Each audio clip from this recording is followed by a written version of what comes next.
I'm experimenting with a microphone on my cheek. Hopefully it's going to work. 40-hour famine was mad. Man, this is really weird. I'm going to take these off. Can't see you guys. That's really odd. I tried to go no words. So you might have seen me walking around with my little sheet going, "How are you? Good, thanks," or "Your hair looks great." And but I only made it 22 hours because I had to go to a meeting, and that was not going to work out well if going to a meeting and not speaking. I want to start with a question for you guys. Just imagine the door just opens, and then around the corner walks Jesus, and he just sort of rocks up right there, and he's just standing right there. My question is for you guys: is what do you think would happen next? What would he do? What would happen if Jesus kind of just literally walked into the room, and then he kind of stopped there and looked at you, and he saw you? What comes into your mind when you think about that? I was studying once, and the principal of the school I was at, he was asked the same question to a bunch of people studying the Bible. I thought, man, this guy's kind of weird, but anyway, we'll go with it. And this old guy, Keith Farmer was his name, he comes up to this conclusion. He goes, "Look, I reckon if Jesus just walked in the room and just walked in and looked at me, I reckon the first thing he would do is he would just walk on over and just say, 'G'day, Keith,' and give me a great big hug and just say, 'How you going? It's great to see you.'" And I got thinking about that because oftentimes when we think about Jesus, we think he's kind of like this, like our view of Jesus gets shaped by so many things other than Jesus himself, if that makes sense. So we see stuff on the TV about how Christians act, and we go, "Oh, if that's what Christians are like, that must be what Jesus is like." Or maybe, I don't know, there's stuff on the internet, or there's just these weird pictures. And so we think maybe when Jesus comes in the room, maybe he'll look at us and go, "Oh, gee, you're terrible. You're a sinner." Maybe we think he would come up to us and say that. Or maybe we think Jesus will be like, "What are you guys doing having so much fun?" We've got this kind of grumpy Jesus picture in our head. Or maybe he's just a dead boring bloke. And maybe if you hang around boring Christians, maybe that's the picture of Jesus that you picked up. I'll just submit that to you guys as something to think about, that maybe if Jesus walked in, if you're the only one in the room, right, just try a little thought experiment, and you're the only one there, he would come up to you with the biggest grin on his face, see you standing there, and just give you a great big bear hug, I reckon, as long as you were comfortable with that. That's my introduction. I've been asked to speak on to continue speaking about taking out the trash.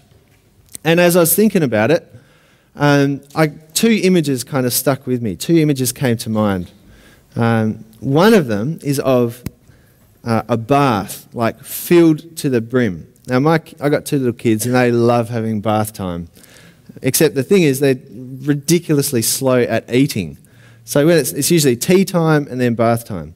So I don't know what they do, but they must just have like a chewing rate of 1 chew per minute or something, because they sit there eating forever. And we're just trying to get them into bed. So it's like, just hurry up and eat so we can put you in the bath and so we can put you in bed, and then Sarah and I can just chill out for the night. But they don't seem to hurry up. So what we do is we get the bath running while they're finishing off their dinner so that they can go in and have a bath afterwards. Now, obviously, you can probably tell what's going to happen. Sometimes, if we put the bath on and go away and do other jobs, we forget about it, and sometimes it fills right up.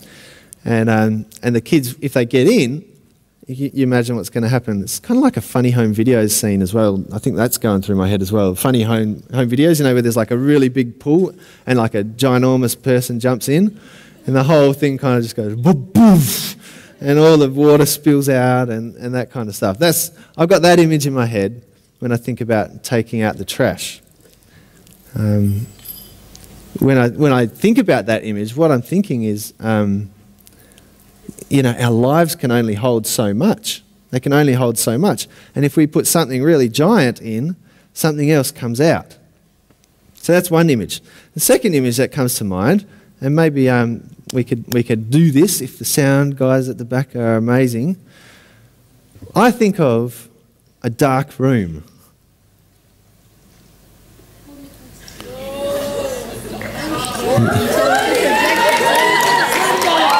You guys look amazing.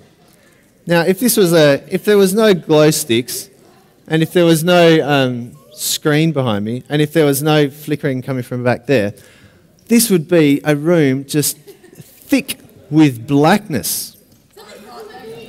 And then, if we turn the lights on, and can we bring up the house lights as well? Is that as bright as they go? Okay, here we go. With the lights on. Now, who of you, when we turn the lights on, said to yourself, "Oh man, now, what are we going to do with all that darkness?" Did anyone think that? How are we going to get rid of all that darkness? It's just the nature of light. Light just kind of dominates over darkness. When there's no lights, it's really dark. But as soon as you flip it on, you don't even have to worry about the darkness. And I guess they're both kind of metaphors or pictures of what I'm trying to get at tonight. Number one is that our lives can only hold so much. We're like a bath. And if we want to get rid of some stuff that's in our bath, you just got to put something really big in. And the other stuff's going to come out. And likewise, if we've got some darkness in our life, if you wanted to think of the rubbish as darkness, all you got to do is put the light on. And I thought maybe we could just look at a couple stories today from the Bible, and I'll tell you a bit about me as well. And I don't know. I don't think it'll go real long, so hang in there. All right, first one. If you have a Bible, you can check this out in Luke 19. There's a guy called Zacchaeus. Actually, I just read this week, so I'll say it to you. There's a guy called Zacchaeus. Who's heard of Zacchaeus? Handful of people? All right. Zacchaeus is really, really short. And Jesus was walking around. And you've got to get this in your head. Remember, wherever Jesus went, crowds of people would literally just flock to him. They would literally, it's like a mosh pit wherever he went. That's how much the crowd was into him. And they just loved hanging out with him. Now, Zacchaeus was a short bloke, and as it turns out, everyone hated him because he was ripping off his fellow countrymen. So he was short, and he couldn't see Jesus. Everyone was pressing in, it's hard to imagine, but it's like wherever he walked, there was a mosh pit of people just trying to hear him, trying to hang out with him. I'm guessing that's because they didn't think he was a boring dude. And Zacchaeus wanted to see him. So the only way he thought he could see this Jesus bloke was to climb a tree. So Zacchaeus, I don't know, I think they wore skirts in those days, so he must have done the hoik up the skirt and or the dress, whatever it's called. Am I just making that up, Mr. Harris? Did they wear, I'm pretty sure they had long flowing kinds of things. His probably wasn't that long because he was short. Anyway, and he hoiks it up and he climbs the tree. And now Zacchaeus was a tax collector, so people hated him. The equivalent today would be, if you imagine Indonesia just invades tomorrow and takes over Australia, okay? Now, Indonesia's got the military, they've got the army, they've got everything, they've got the power, they're just totally dominating Australia, they're taking over. And then imagine if I, all of a sudden, start collecting money from you guys to pay the Indonesians. I would be like Mr. Unpopular. I would be totally Mr. Unpopular. And this is what Zacchaeus was doing. For him, it was the Roman people. He was stealing money from his own people to pay the invaders, the Romans. So everyone shunned him. One, he was short. Two, he's a tax collector. Anyway, so he's up a tree and Jesus comes walking along with the mosh pit, all his posse, walking along. And he gets to the tree and he looks up and he's like, Zacchaeus, get down from the tree, man. I'm coming to your place for lunch. Zacchaeus is like, sweet, okay. So, I don't know, backflip down, comes down, dress sorted out, And he's like, okay, well, Jesus is coming over. So he goes over, Jesus goes to his house. And all the people in the posse are looking at Jesus going, what's he doing hanging out with Zacchaeus? He's a nut job. He's a freak. He's stealing from us. Plus he's short. Why would you hang out with him? They literally say, why is he hanging out with guys like this? Why is Jesus hanging out with guys like this? He's not a good guy. He's a bad guy. Shouldn't be hanging out with him. But Jesus goes anyway. And Zacchaeus has this amazing transformation.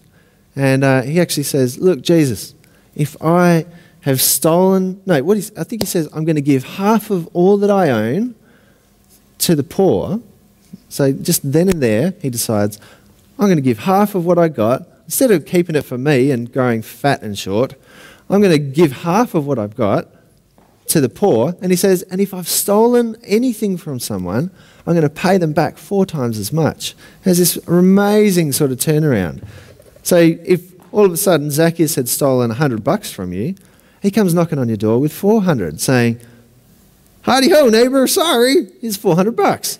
You're kind of like, I've got a brand new best mate, this is awesome. Come over again, Zacchaeus. So something in Zacchaeus got displaced. The darkness in Zacchaeus just got totally like owned. What do you guys say? Pwned. Is that right? I don't even know what pwned means. Is it like owned? But what's with the P? Someone misspelled it on the computer. They misspelled it. Oh, there's a typo. That sounds cool. Okay. So, that's story number 1. Now, also, this might get a little weird for you, but hang on.